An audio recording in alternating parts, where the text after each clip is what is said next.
अस्सलाम वालेकुम। Cook with Huma रज़ी में हम आपको खुशामदीद कहते हैं। आज हम आपके लिए लेकर आए हैं एक दाल सब्ज़ी की रेसिपी। जी, आज हम दाल और सब्ज़ी को मिला के पकाने जा रहे हैं। आज हम बनाएंगे तुरई और मूंग की दाल। तो आइए देखते हैं तुरई मूंग की दाल किस तरह से बनेगी।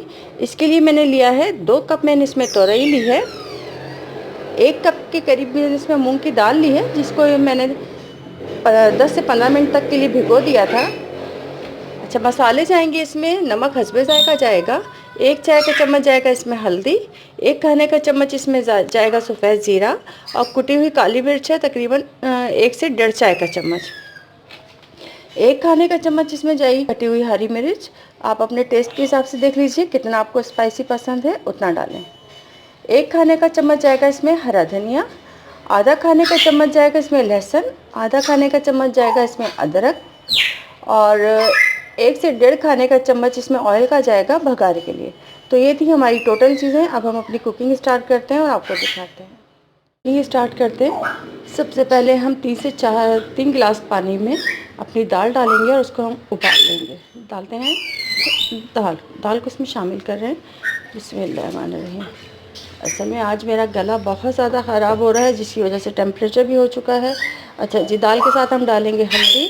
अब हम इसको उबलने देंगे और अधगला होने तक हम इसको पकाएंगे। अगला स्टेप हम आपको बाद में दिखाते हैं। हमारी दाल देखें तकरीबन अधगली हो चुकी है। ठीक है, अब हम डालेंगे इसमें अपनी बाकी की चीज़ें। डालते हैं हम इसमें अपनी ये तुरई, ठीक है, गई इसमें अदरक, हरी मिर्च, नमक, ठीक है। अब इस स्टेज पे आप चाहें तो लेमन जूस डाल सकते हैं। मेरे पास लेमन जूस नहीं है तो मैं टार्टिक एसिड डालूँगी थोड़ा सा। ठीक है, इसको करेंगे हम थोड़ा सा मिक्स।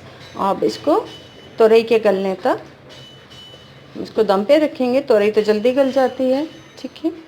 और इसमें हम डालेंगे अब ये अपनी काली मिर्च डालेंगे वो, लेकिन अभी थोड़ा गैप के बाद काली मिर्च दूर रखी हुई है वो अभी लेती हूँ। और इसके साथ ही हम काली मिर्च भी डालते हैं और उसको दम पे रख के थोड़ी देर के लिए पकाते हैं और उसके बाद फिर आपको दिखाते हैं। चलिए, ये हमारी तुरई और दाल जो है बहुत अच्छे से गल चुकी है, ये देखें। अच्छा जी, अब ये टाइम है कि हम इसमें डालेंगे अपनी काली मिर्च कुटी हुई, पिसी हुई नहीं डालेंगे, कुटी हुई डालेंगे। अगर हम पिसी हुई डालेंगे तो वो हांडी का कलर बिल्कुल ख़राब कर देगी, ठीक है। और अगर हम इसको, जब हम हरी मिर्चें डाल रहे थे, अदरक डाल रहे थे, अगर उस वक्त भी हम डालते तो जब भी ये काली मिर्च जो है वो हमारी पूरी दाल का कलर ख़राब कर देती, ठीक है। अब हमने इसको रख दिया है। हम सिर्फ उसको 5 मिनट के लिए हार्डली हम इसको दम पे रखते हैं और इसके बाद फिर इसको उतारते हैं और भगार लगाते हैं और आपको दिखाते हैं। हमारी तैयार हो गई। अब हम भगार की तैयारी करेंगे। ये हमने अपना घी रख दिया। अब हम इसमें डालेंगे ज़ीरा। अब ज़ीरे के चटकने तक हम थोड़ा सा इंतज़ार करेंगे। अच्छा, इसमें कुटे हुए लहसुन का भगार होगा ज़ीरे के साथ, तो मेरे पास कुटा हुआ लहसुन नहीं है तो मैं पिसे हुए लहसुन का ही करूँगी। तो अभी मैं इंतज़ार करूँगी कि ये हमारा ज़ीरा जो है कलर चेंज कर ले और फिर आपको दिखाती हूँ। डालेंगे अपना लहसुन, लहसुन को थोड़ा फ्राई करते हैं फिर आपको दिखाते हैं। ये थी हमारी आज की रेसिपी, तुरई और मूंग की दाल। उम्मीद है आपको हमारी आज की रेसिपी पसंद आएगी। दाल और सब्ज़ी को मिला के पका के देखिए कितना अच्छा फ्लेवर आता है उसमें। तो अपनी आज की इस रेसिपी के साथ हम आपसे कुक विद हुमा रज़ी से इजाज़त चाहेंगे। फिर मिलेंगे किसी और रेसिपी के साथ। तब तक के लिए अल्लाह हाफ़िज़।